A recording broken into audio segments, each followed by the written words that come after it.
father. First question here on the third row on the left. Hi, Mark. Guilherme Giovannoni from ESPN Brazil. Last game, Pascal Siakam was playing very well through 3 quarters, but last quarter he had only 1 shot. There was a special adjustment, or you think that the pressure on the ball was enough to get him out of the game? And none of our adjustments are really personnel specific against this team. As I've mentioned, you kind of have to, they play as a whole and as a unit, and you have to defend them as a whole and as a unit. And that's been our mentality against their team. And you just have to trust that if you do that, you can, limit as best you can the effectiveness of very good players like him. And even if you do that, they're going to get the best of you on certain possessions or certain nights. But we're doing the best we can. Tim here. Mark? Tim Reynolds, EAP. Happy Father's Day to you, too. Same to you.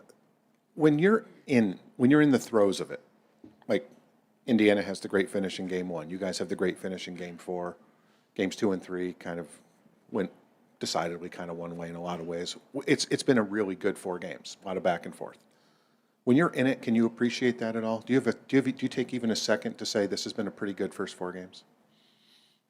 We just appreciate the opportunity. We appreciate the opportunity to play, this deep into the season.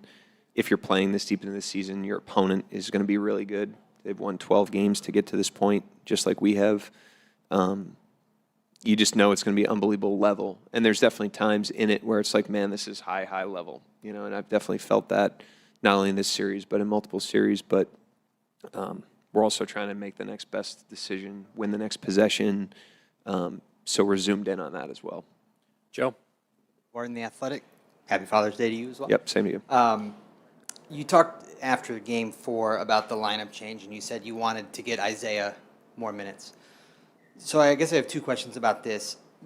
Did that change enable you to sort of tinker with the rotation so Shea had more in the tank in the 4th quarter? And then also, prior to that, your starters had really dominated in their minutes, and then they didn't with the new change. So how do you reconcile with that going into Game 5?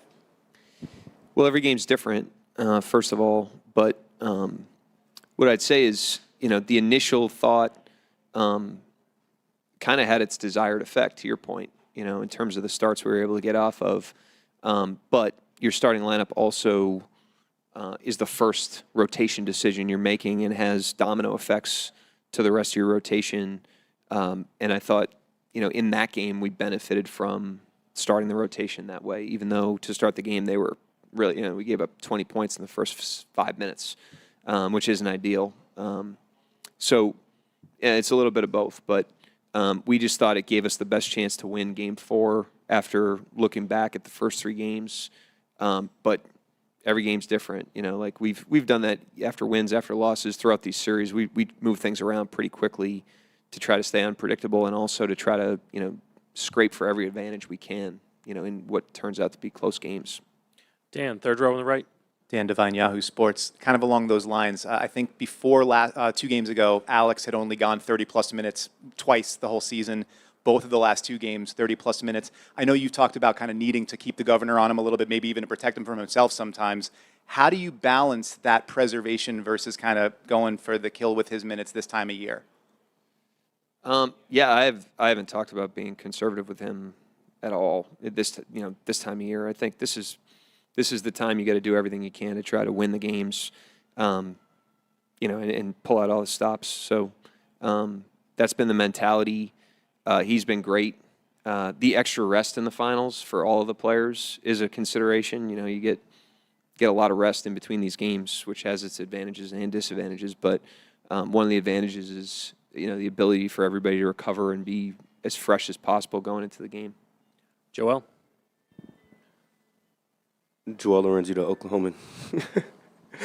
Is that your ringtone? Nice. It's very pacifying.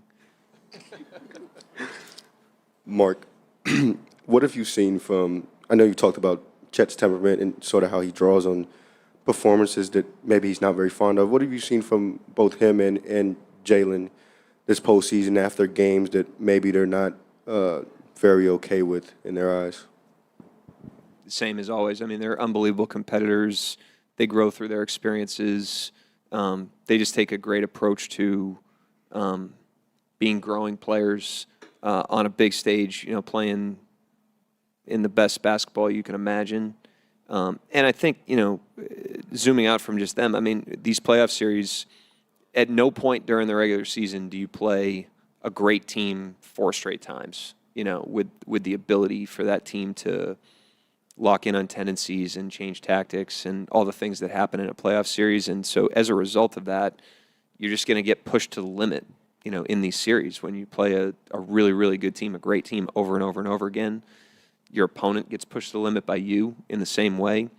And we've seen that now in multiple series where we've gotten taken to the limit by our opponent, and vice versa. We've done that to people as well. And think understanding that's what it is and embracing that and understanding that there's nothing easy about that. It's very uncomfortable for individual players and for the team collectively. And like I said, the awareness of that and then the mentality of embracing that challenge is critical. And we have players that embrace challenges. And that serves us well in terms of being able to keep our foot on the gas when we're doing well or bounce back, when we're not. Michael, Tim, and Mark. Mark, Michael Grange from Sportsnet Toronto. What's it like not only yourself as a first-time head coach? I know you can't really reflect in the middle of a series, but also a team that's so young relatively to be in a finals. How are they responding to all those challenges? Just physically, mentally absorbing, the game plan flips, all these kinds of things. Like, just stepping away from wins and losses. How does your group kind of managing it? I think pretty well.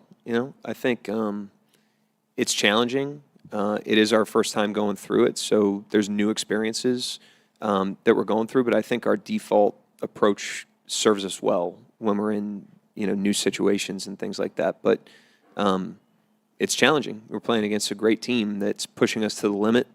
Hopefully, we're pushing them to the limit in the same way. But there's nothing comfortable, about these games. It's a challenging opponent that's really testing us. And again, we just need to approach those challenges as opportunities. That's what our guys do. They do a great job of it. And we have to be better. We did not control that game.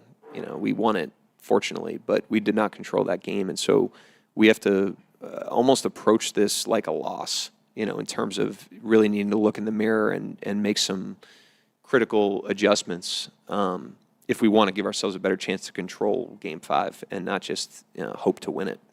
Tim.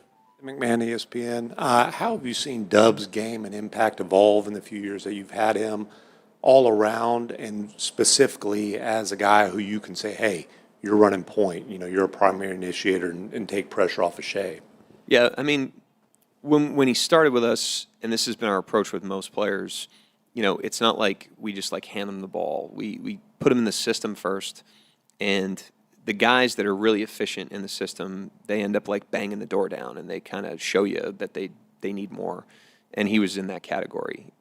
He came off the bench early on, and we weren't pushing every button for him, but he just kept, showing the ability to take more of a load, and his efficiency was not dropping off, and his impact wasn't dropping off. If anything, it was increasing. And usually, when those guys are doing that, they're declaring themselves, and he certainly declared himself. And now he's learning, all the lessons to be learned in that role. I thought in Game 3, his first stint was one of his worst stints of the series, and he kind of catches his breath and reflects on that, and he had a much better stint later in that game, and then came out and was really big time for us in Game 4. Not only his creation, but just some of the simple plays he made to put his teammates in advantages.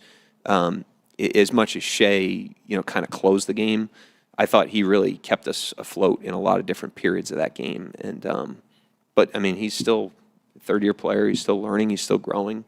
And like I said, this is challenging, playing a great team over and over again. Mark, final question.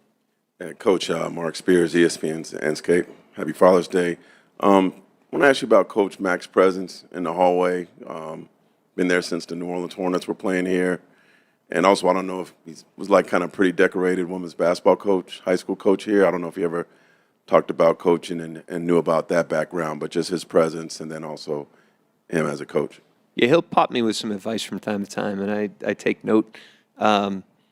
We take pride in and this isn't like our idea from a basketball standpoint, but we organizationally and as a city take pride in people having a first-class experience when they're here. Hopefully you guys feel that. Hopefully our fans feel that.